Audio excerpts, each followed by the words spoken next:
Hello बच्चों। तो बच्चों आज हम पढ़ने वाले हैं चैप्टर नंबर 7, रिप्रोडक्शन। रिप्रोडक्शन बच्चों क्लास 10th के लिए तो बहुत इंपॉर्टेंट चैप्टर है। इसमें से 3 से 4 नंबर का, मतलब 3-4 नंबर के कह रहा हूँ, मतलब हाँ 3 से 6 नंबर के क्वेश्चन बन जाते हैं यूपी बोर्ड इंग्लिश मीडियम में। पर तो हिंदी में भी सेम ही है, पर बात यह है अपन तो इंग्लिश का पढ़ा रहे हैं ना। तो बच्चों चलो चैप्टर को स्टार्ट करते हैं सीधा, कोई वो नहीं, सीधा चैप्टर स्टार्ट करेंगे फिर, क्योंकि लिपटाना जल्दी है चैप्टर। बच्चों पहला टॉपिक आता modes of reproduction used by single organism. मतलब क्या क्या तरीके होते हैं जो सिंगल ऑर्गेनिज्म यूज़ करते हैं रिप्रोडक्शन में। पहला आता है फ्यूज़न। चलो इसकी डेफिनेशन पढ़ते हैं, फिर इसका एक अच्छा सा एग्जांपल दूंगा जो तुम्हें बिल्कुल समझ में आ जाएगा, जिससे तुम लिख लोगे। For unicellular organism, cell division और fusion leads to the creation of new individual. मतलब इसमें फ्यूजन होता है, फ्यूजन लीड्स करता है टू क्रिएट न्यू इंडिविजुअल। मतलब इसका नया वो बनाने के मारे, नया इंडिविजुअल बनाने के मारे वो होता है, फ्यूज़न टेक प्लेस करता है यहाँ पे। मतलब कि फ्यूज़न क्या होता है, मैं फ्यूज़न समझाता हूँ। जैसे कि बेस्ट एग्जांपल है अमीबा। अमीबा याद रखो। अमीबा देखो पहले ऐसा होता, अमीबा कैसे बना देते हैं, ऐसा होता। फिर नेक्स्ट स्टेप अमीबा थोड़ा एक्सपेंड हो जाता, लंबा हो जाता। इसकी बीच में ये मेन सेल होती है, ये वाली, ये जो है ना, ये मेन सेल है। ये बीच में से टूटने के लिए तैयार हो जाती है। फिर अगले स्टेप में क्या होता है, और लंबा हो जाता है अमीबा। इसकी मेन सेल जो होती है वो टूटने लगती है। फिर थोड़ा टाइम बाद क्या होता है, ये थोड़ा दो बॉडी का आकार ले लेता है। एक सेल यहाँ हो जाती है, एक सेल यहाँ हो जाती। फिर थोड़े टाइम बाद दोनों ये एक है अलग हो जाती है, एक अलग, जैसे ये हो गई। समझे? पहले ऐसा था पूरा था, फिर थोड़ा लंबा हुआ। फिर इनने सेल, अपनी बीच की सेल तोड़ने की कोशिश करी। फिर इसने अपनी बॉडी भी टू शेप में कर दी। फिर जब दो शेप में होगी तो दोनों अलग अलग हो गए। अब ये भी नया बन गया और ये भी। फिर ये आगे को ऐसे ही करेगा। सेकंड स्टेप आता फेरामेंटेशन। इसमें क्या होता, द ऑर्गेनिज्म, ये क्या, the organism cut their body part and that body part are grown as original organism. मतलब इसमें जो है एक, ये ज़्यादातर प्लांट में होता है बच्चों। इसमें क्या होता है, एक कोई भी जैसे एलगी है, ये बीच में से हमने काट दी, ठीक है। अब ये काट के इसके क्या बन गए, ये दो part, two daughter cells. Main cell में से टू डॉटर सेल बना दी हमने। अब ये दोनों के दोनों जो भी हैं, ये फिर पहले की तरह ग्रो कर जाएंगे, जैसा यो था। जैसे यो है ना मेन वाला, तो मैं अलग रंग से दिखाता हूँ, जैसे यो वाला है सेम बन जाएंगे, सेम सेम बिल्कुल इस तरीके से ही। तो इसे बोलते हैं। अभी से अपने भाषा में लिख दे कुछ भी, जैसे लिखा पड़ा, the organism cut their body parts and that body parts are grown as original organism. हो गया भैया ये भी हमारा। देखो आसान है नहीं। अब आता है रीजनरेशन। रीजनरेशन तो यार तुम्हारे इस वर्ड से ही समझ में आ रहा है। रीजनरेशन मतलब री दोबारा, जनरेशन मतलब जनरेट करना। The organism have the ability to grow, rise to new individual organism from their body parts. मतलब एक मेन बॉडी ये है, ठीक है। अब मेन बॉडी से क्या हुआ, ये 3 पार्ट्स में डिवाइड हो गई। कौन सी हुई, मेन बॉडी 3 पार्ट्स में डिवाइड। अब देखो, एक का सर हैगा, नीचे की बॉडी नहीं है। एक का बीच का हैगा, ऊपर का नहीं है, नीचे का नहीं है। एक का नीचे का हैगा, ऊपर का नहीं है। अब इसमें क्या बोला था, इनके पास एबिलिटी होती है नया, नए ऑर्गन्स बनाने की। अब इसके पास सिर था, इन्हें नीचे का बना दिया, देखो कंप्लीट हो गई। इसके पास बीच का था, इसने ऊपर नीचे का बना लिया, कंप्लीट हो गया। इसके पास नीचे का था, इसने ऊपर का बना लिया, कंप्लीट हो गया। एक बॉडी से ही टूटी, उन्होंने अपने पार्ट्स बनाए, कैसे बना दिया, पूरा बन गया फिर दोबारा। बडिंग। हाँ बच्चों, बडिंग भी आसान चैप्टर है। Organism such as hydra use regeneration cells for reproduction in process of budding. मतलब जैसे हाइड्रा हुआ, हाइड्रा का ऐसा ऐसा पौधा होता, आपने देखा होगा, हाइड्रा इस टाइप से होता।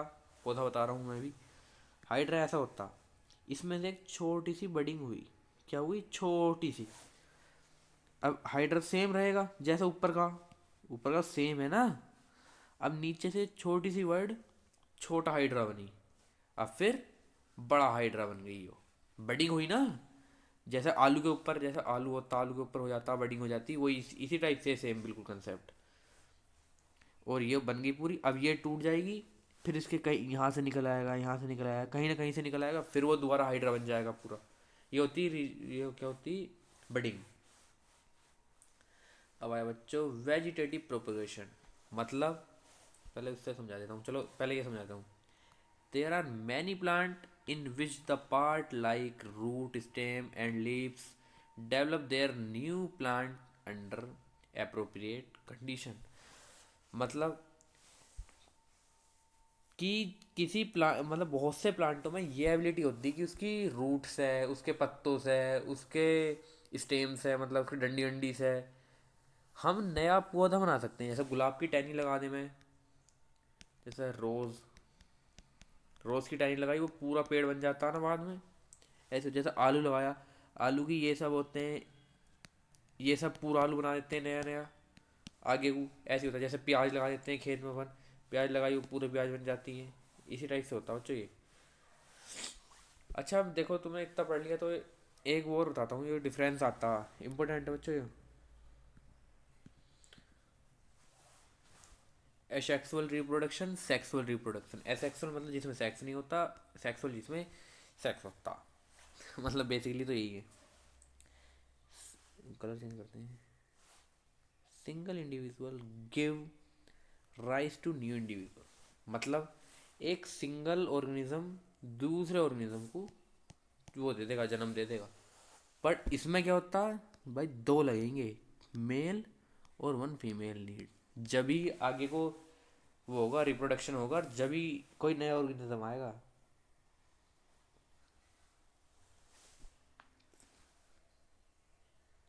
अब बच्चों इसमें जेमिट्स फाउंड नहीं होते, मतलब जेमिट्स वही नहीं होते इसमें। वो क्या हुआ है वो,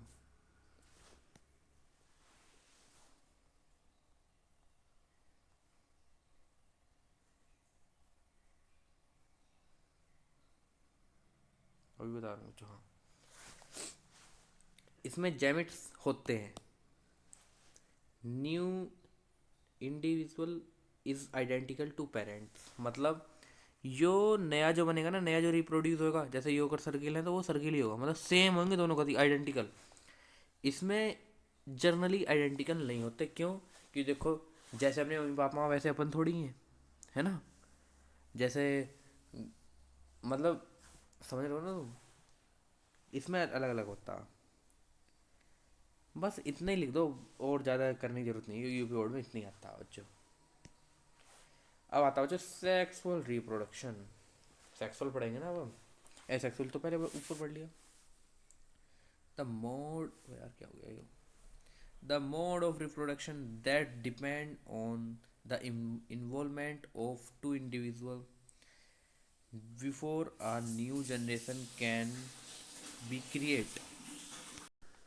बच्चों ये सेक्सुअल रिप्रोडक्शन वो होता है जिसमें दो इंडिविजुअल का इन्वॉल्वमेंट होता है before a new generation can be create. दो ही तो लगते हैं, मेल और फीमेल, अभी बताया था ना ऊपर। Sexual reproduction in flowering plant. अब बच्चों फ्लोवरिंग प्लांट में हम सेक्सुअल रिप्रोडक्शन पढ़ेंगे। फ्लोवर तो देखा होगा आपने, डायग्राम तो देखा होगा फ्लोवर का ये वाला, तो बस इसी में पढ़ना है हमें। अच्छा बच्चों, इसी में मैं चलो बताता हूँ तुम्हें भी। हाँ तो बच्चों, अब इसके मैं देखो तुम्हें पार्ट समझाता हूँ। जैसे मतलब इम्पोर्टेंट इम्पोर्टेंट समझाता हूँ। जैसे स्टेपल। स्टेपल्स क्या होता है, usually green and provide protection to a flower during bud stage. मतलब ये जो पत्तियाँ होती हैं ये बस ग्रीन होती हैं, और ये फ्लावर को वो करवाती हैं, मतलब प्रोटेक्शन प्रोवाइड करती हैं बस। और इनका कुछ इतने ज़्यादा बड़ा कुछ काम नहीं होता। और फिलामेंट, ये जो था, अब फिलामेंट करता स्टैक दैट बियर्स एंकर। मतलब ये मतलब मीडियम प्रोवाइड करता जिसपे एंथर अपना टिका रहे। ठीक है। अब एंथर को ही समझ लेते हैं, एंथर क्या होता है। एंथर कहाँ है भाई, anther produce pollen grain which consist male gametes. मतलब ये पोलन ग्रेन मतलब एक मेल पार्ट होता, एक फ्लावर का मेल पार्ट होता जो पोलन ग्रेन, मतलब जैसे अपने ह्यूमन में वो होता ना स्पर्म, इस टाइप से, एक टाइप ये स्टिग्मा, स्टिग्मा ये रहा। रिसाइव पोलन ग्रेन्स ड्यूरिंग पोलिनेशन। मतलब चलो, मतलब तो आगे बताऊंगा, पहले इस टाइम थोड़ी सी डेफिनेशन पढ़ लो बस। स्टाइल, स्टाइल कहाँ गया भाई, style. Connect stigma and ovary, pollen tubes travel through the style to reach ovule। Ovule कहाँ गया, अच्छा ओव्यूल तो आगे मिलेगा, पूरे डिटेल में बताऊंगा। पैटर्न, पेटल्स, ये बच्चों गलत लिखा पड़ा है।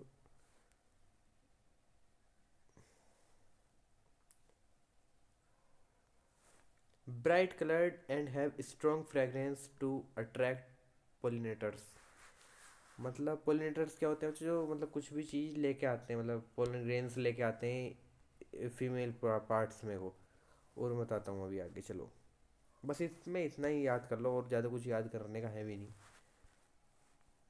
बच्चे ये होता फीमेल, फीमेल ऑर्गन होता है किसी भी फूल का।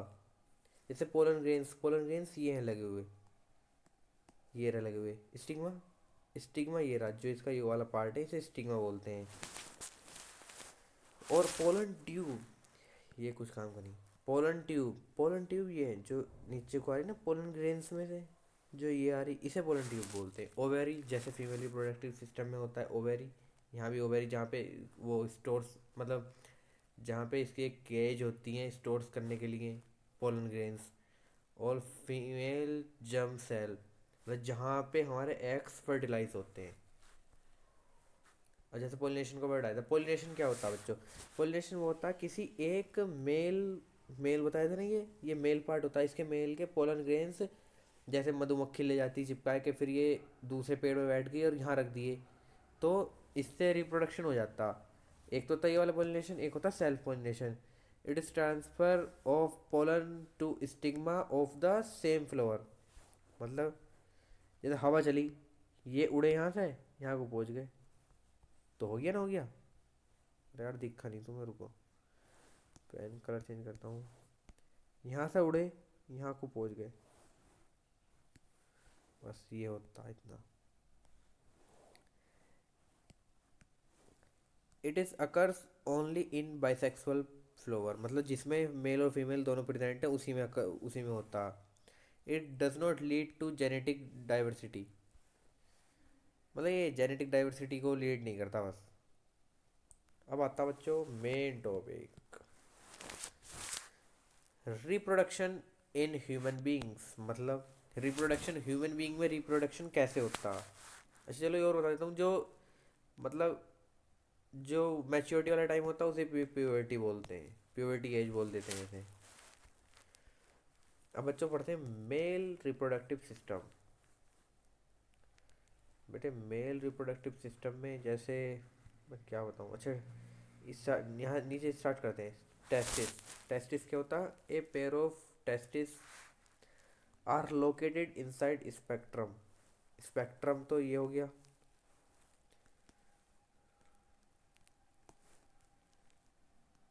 स्पेक्ट्रम ये हो गया, टेस्टिस ये हो गए, ठीक है। Testis, testosterone regulate formation of sperm, bring changes as at puberty. मतलब टेस्टिस्ट्रोन इसके भीतर होता है बच्चों भरा हुआ।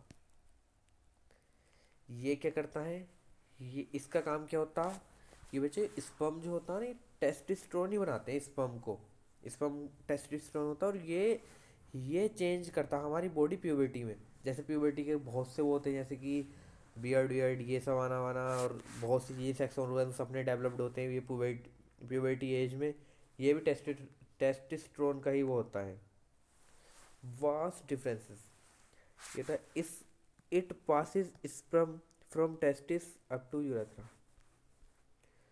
मतलब कहा गया वास्ट डिफरेंसेस, ये देखो यहाँ से कनेक्ट करा टेस्टोस्टेरोन ले गए यहाँ से यहाँ से यहाँ से, और यूरेथ्रा में लेके आ गए।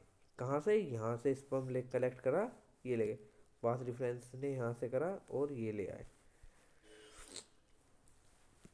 Spectrum, it has those 2 to 3 degree lower temperature that is required for production of sperm। Spectrum, ये वाला स्पेक्ट्रम, ये बच्चों बहुत लोअर टेम्परेचर रखता, बहुत कम टेम्परेचर, जिससे कि हमारा स्पर्म मतलब डेवलप्ड हो जाता है, डेवलप्ड होता मतलब प्रोड्यूस हो जाता। अब है urethra, it is a common passage for both sperm and urine. ये जो है यूरेथ्रा, यो इतना ये होता स्पर्म निकालने के लिए और मतलब यूरिन निकालने मतलब टॉयलेट करने के लिए, जो मेन पार्ट रिक्वायर्ड होता है। और इसी को बोलते हैं long tube which travels through penis. जो पेनिस, कहाँ बताऊँ, यहाँ बताता हूँ, जो पेनिस में वो करती है, लॉन्ग ट्यूब जो होती है पेनिस के अंदर। और बच्चों ये आया sperm. Sperm, these are the tiny bodies that consist of mainly genetic material। मतलब स्पर्म ही करता है जो भी करता है, जैसे जो प्रोडक्शन वो रिप्रोडक्शन होता है वो स्पर्म के कारण ही होता है, क्योंकि स्पर्म जब फीमेल बॉडी में इंजेक्ट होता है तब जाके वो एग फर्टिलाइज होता है, फिर कोई न्यूबॉर्न बेबी आ जाता है। अब पढ़ते हैं बच्चों female reproductive system. Female reproductive system देख लो कैसा होता है। ओवेरी, ओवेरी, ये ओवेरी, ये रही। A pair of glands in female reproductive system that produce eggs and hormones। इसके अंदर eggs होते हैं और hormones होते हैं, सेक्सुअल hormones भी बोल सकते हैं हम। यूरेथ्रा, यूटरस, यूटरस, यूटरस बच्चों ये होता a muscular pear shaped organ in the female produce system reproductive system that plays a vital role in menstruation pregnancy, menstruation and pregnancy। हाँ दोस्तों, यूट्रस क्या काम करता है, मतलब एक ये फीमेल रिप्रोडक्टिव सिस्टम है, मस्कुलर वो होता है पेयर शेप स्ट्रक्चर, जो मैंसुरेशन और प्रेगनेंसी में बहुत बड़ा मेन रोल प्ले करता है, क्योंकि इसी के कारण हमारा स्पर्म भीतर जाता है। allow flow of the menstrual blood from the uterus into the vagina and to uterus during process of intercourse। मतलब इसी के थ्रू हमारा वेस्ट बाहर को आता है, और जब हम इंटरकोर्स होता है हमारा, तो इसी के थ्रू हमारा स्पर्म फीमेल के ओवेरी तक या यूट्रस होता तो ओवेरी तक पहुंचता है। Vagina, the vagina is a muscular tube that connect the cervix to vulva and it is the part of the female reproductive system। Vagina मतलब ये बच्चों एक ओपनिंग गेट हो, ये गेट टाइप स्ट्रक्चर होता है जो हमारे पेनिस को अंदर आने देता है, जिसकी वजह से हम वो कर पाते हैं, मतलब जो फर्दर एक्टिविटीज़ हो पाती हैं और जिसके कारण रिप्रोडक्शन हो पाता है ह्यूमन बींग्स में। अब अच्छे पढ़ते हैं हम मेंस्ट्रुअल साइकिल, मतलब जो पीरियड्स टाइप बोल देते हैं एक टाइप से। The uterus prepare itself every month to receive fertilised egg. मतलब ये अपने आप को प्रिपेयर कर लेता है जब भी मतलब जो फर्टिलाइज्ड एग होते हैं उन्हें इंजेक्ट करने के लिए। The cycle takes around 28 days every month called menstruations. मतलब ये 28 दिन बाद होता है, मतलब गंदा ब्लड निकल जाता है फीमेल बॉडी के में से उसके वजाइना और यूथरस के थ्रू। रिप्रोडक्टिव हेल्थ, मतलब इसका मतलब वही कि जो बता देता हूँ, state of complete physical mental and social well being in the aspect of reproduction. मतलब हमारा एक कंप्लीट स्टेज जो गाइड होता है कि हमें क्या करना है क्या नहीं करना, उस टाइप से रिप्रोडक्टिव हेल्थ उसे ही वो करता, शो करता है। जैसे इसके लिए हम मतलब रिप्रोडक्टिव हेल्थ को अच्छा करने के लिए हम मतलब क्या चीज़ें कर सकते हैं, मतलब फैमिली प्लानिंग, मतलब कि हम ज़्यादा बच्चे ना करें, या जो बच्चे करें उनके बीच में एक डिस्टेंस, एक गैप हो, प्रॉपर गैप हो बर्थ में। और हम बैरियर मेथड यूज़ कर सकते हैं, जैसे लाइक कॉन्डोम्स, मतलब हम अनवांटेड प्रेगनेंसी को रोक सकते हैं बैरियर मेथड से, जिससे कि हमारी फैमिली प्लानिंग अच्छी होगी। और STIs को रोक सकते हैं हम, जिससे हमारी बीमारी कम लगेंगी। बस बच्चे यही होता इसमें रिप्रोडक्शन में तो। और बाकी के मैं एक दो इम्पोर्टेंट क्वेश्चन अपलोड कर दूंगा टेलीग्राम पे, वही आएगा, कोई ज़्यादा पढ़ने की ज़रूरत नहीं है, बस उन्हीं वही पढ़ लियो एक दो, बस हो जाएगा काम।